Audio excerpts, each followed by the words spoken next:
इथून जाऊन पाहता येईल त्यावेळेस झालेलं ना 100% दिसेल. या बाजूला ही ती मोलासेसची टाकी इकडे गोडाऊन जिथे स्प्रे पॉइंट होतं आणि याचबरोबर बुलढाणा जिल्हा राष्ट्रवादी काँग्रेसचे अध्यक्ष सन्माननीय काजी साहेब यांचं स्वागत.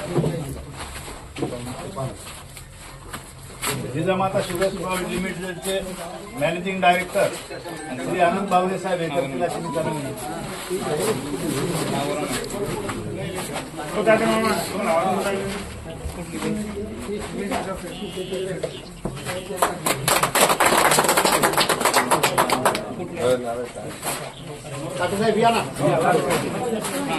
याचबरोबर या ठिकाणी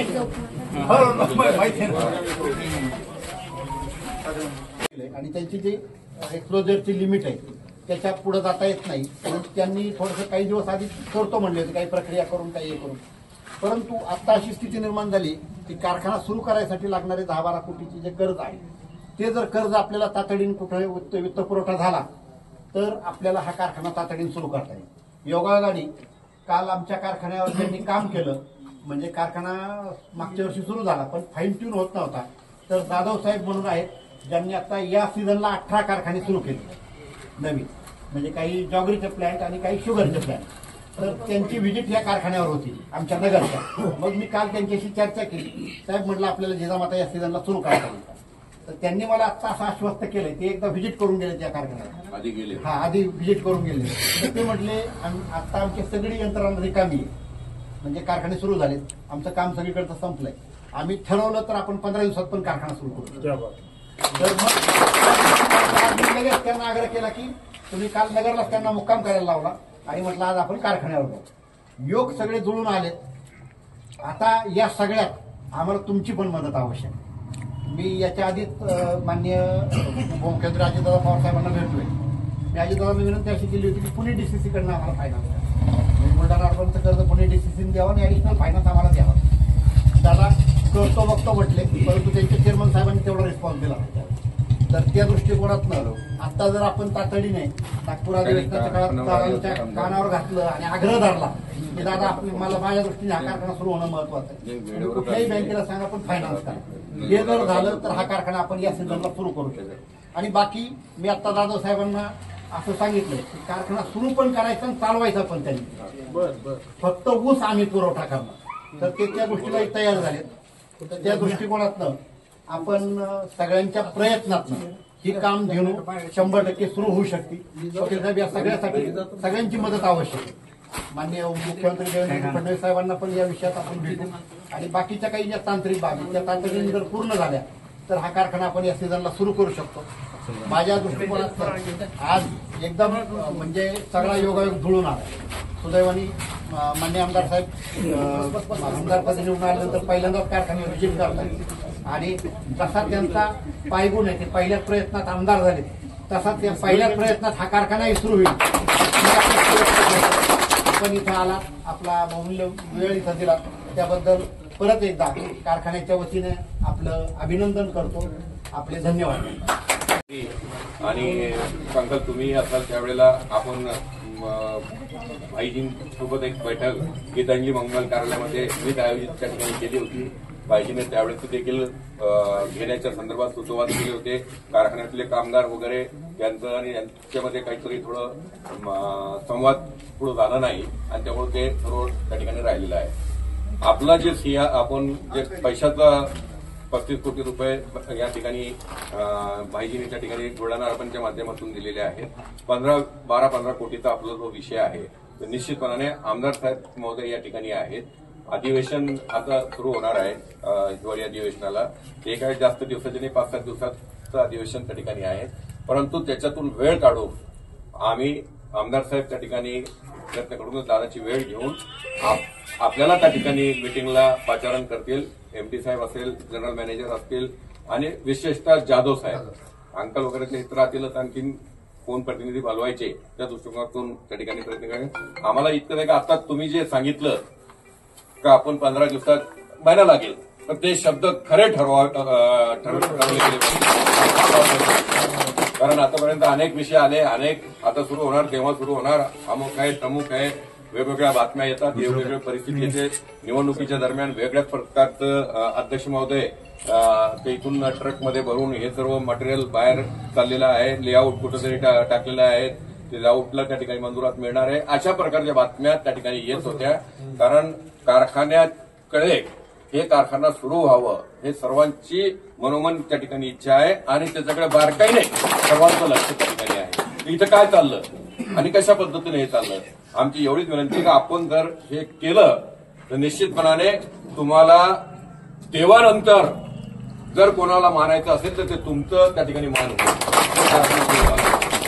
इतक्या भावना त्या ठिकाणी जोडलेल्या आहेत. त्यामुळं एवढीच तडकडीची विनंती आहे. आमदार साहेब बोलतील आणि त्या पद्धतीनं या कारखान्याला आपण कशा पद्धतीने तुम्ही हे करायचं ते बघा आणि त्या पद्धतीनं दिलेले शब्द त्या ठिकाणी. पण थोडं जे बातम्या छापल्या गेल्या त्या आम्हाला न विचारता एका अंगाने छापल्या गेल्या. तर त्यात थोडीशी माहिती घेतली असती तर बरं झालं असतं. सगळ्यात महत्वाची गोष्ट, हा कारखाना सुरू करण्यासाठी आम्ही आटोकाट प्रयत्न करतो आहोत. परंतु शेवटी सगळं सोंग आणता येतं, पैशात सोंग आणता येतं. मागच्या 1.5 वर्षापासून बुलढाणा अर्बनला जवळजवळ 8-10 कोटी व्याज आम्ही कारखाना बंद असताना भरलंय. आणि बँक ही सावकार आहे, ते काही झोपून नाही. कर्जाला व्याज चालू आहे. महिन्याला 45 ते 50 लाख रुपये व्याज आम्ही डायरेक्टर मंडळी खिशातनं भरतोय कारखान्याच्या. आता एक स्थिती अशी आली की जर आपण हे असं चालत राहिलं तर भविष्यात परत बँकेचा लिलाव व्हायचा. अशा स्थितीला आल्यानंतर आम्ही एक थोडासा व्यावहारिक विचार असा केला की जर कारखान्याची काही अतिरिक्त जमीन विकता आली आणि त्यातून आपल्याला काही फायनान्शियल उभं करता आलं, ते पण कारखान्यासाठीच करायचं होतं. ते काही कुठं प्रपंचाला लावायचे नव्हते, घरी घेऊन जायचे नव्हते. आणि त्या दृष्टिकोनातनं काही प्रपोजल पण आले आमच्याकडं. कुणी 5 एकर, कुणी 8 एकर असं मागितलं पण जमिनी, म्हणजे काही त्यातली प्लॉटिंगसाठी लँड वगैरे मागितली. परंतु ती काही प्रक्रिया पुढे गेली नाही फारशी. सगळ्यात महत्वाचं, कारखाना सुरू होणं आपल्या सगळ्यांच्या दृष्टीने महत्वाचं आहे. आणि कारखाना जर सुरू झाला तर ही जमीन गुंठाबरोबर विकायची गरज नाही. कारण पुढच्या काळात 1 एकर घ्यायचं म्हणजे तर कोणी शेजारी देणार. जमीन विकायचा हा डोक्यात विषय ठेवूच नका. आता याच्यात आणि ते महत्वाची गोष्ट अशी आहे की जर आपण सगळ्यांनी हायजीनला जर आधी विनंती केली, ताठे साहेब, की हे रिस्ट्रक्चर लोन करून द्या. त्यांनी आता आम्हाला काय केलं, डिसेंबर पासून हप्ते पण सुरू केले. तर हे एवढं मोठं बर्डन सहन होणार नाही. कारण 1च वर्षाचा मॉनिटरिंग मिळाला आम्हाला. तुमचे हप्ते क्लिअर आहे? हा, हप्ते या महिन्यापर्यंत क्लिअर. नोव्हेंबरपर्यंत सगळे पैसे म्हणजे वकील साहेबांनी मागच्या महिन्यात एका मित्राकडनं 3.5 कोटी रुपये उचले घेऊन हप्ता भरलाय त्यांना, म्हणजे क्लिअर केले. थोडासा सगळ्यांना विनंती, सुरुवातीला त्यांनी आम्हाला असं सांगितलं की आम्ही तुम्हाला प्लेज ऍडव्हान्स दाखवतो आणि त्यातनं पैसे देतो. तर तुम्ही सगळ्यांनी जर थोडंसं त्यांना सगळ्यांना विनंती केली पाहिजे. तुम्ही एक नोट द्या, हा सविस्तर. चालेल. ती नोट आमदार साहेबांजवळ द्या. ती मिळाल्याबरोबर त्याला एक पत्र देऊन दादाची बैठक लावतो आणि त्याच्यातून 100% आउटपुट मिळेल. आपल्याला आमदार साहेब एक साधारणतः त्यांनी ना ऍडिशनल एक 12 कोटीची जर प्रोव्हिजन केली, आपल्याला एक 3-4 कोटी आहे ना HNTला लागेल. कारण ऊस आणायचं म्हणलं की ती यंत्रणा लावावं लागेल आणि तातडीने लावावं लागेल. जर हे सुरू झालं ना आणि आपण समजा एक्सपान्शनला जायचंय किंवा डिस्टलरीला जायचंय, कोजनला जायचंय, तरी पुढच्या टप्प्यात करू. त्याला 1-2 वर्षांनी करता येईल. हा जुना एकदा चालू केला प्लॅन, किती त्याला समस्या येतात हे पण कळलं एका सीझनमध्ये. आणि सुदैवाने यावर्षी चांगला पाऊस झाला. पुढच्या वर्षी एक्सेस ऊस असणार आहे. सगळ्या भागात एक्सेस शुगर केन असणार आहे. बंपर क्रॉप असणार आहे सगळीकडे.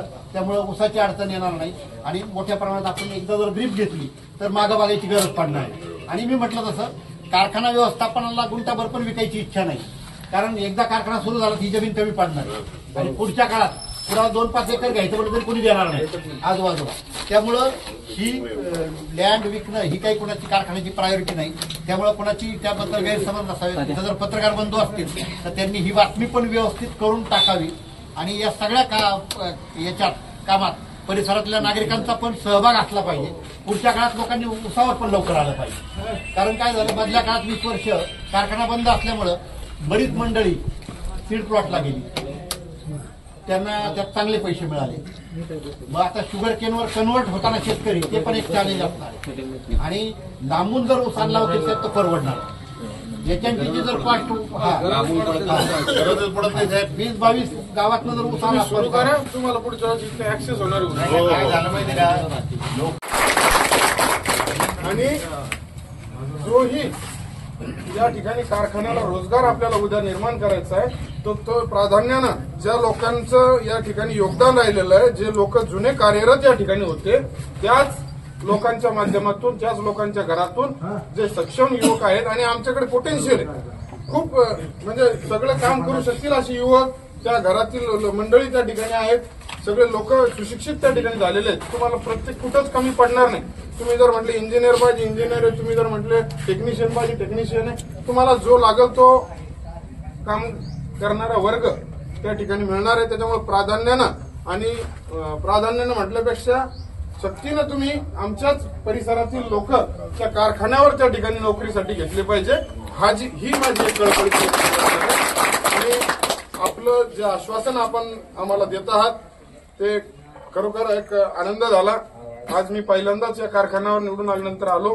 आपली ही भेट अचानकच योगायोगानं झाली आणि तुम्ही जे बोलले तसेच जर वागत असाल तर मी आम्ही असेल काजी साहेब असेल, आमची सर्व टीम, या ठिकाणचे सर्व गावकरी मंडळी, सर्व पत्रकार बांधव हे सगळे सातत्यानं तुमच्या मदतीला तयार राहणार आहे. त्याबद्दल आपण शंका बाळगूच नाही. त्यामुळे तुम्हाला मी खात्रीशीर सांगतो, तुमच्यासाठी आम्ही अर्ध्या रात्री काम पडलं तरी हजर राहणार आहोत. फक्त कारखाना सुरू करणे हाच हेतू तुमचा असला पाहिजे आणि आम्ही त्यासाठी तुम्हाला वाटेल ती मदत त्या ठिकाणी करायला तयार आहोत.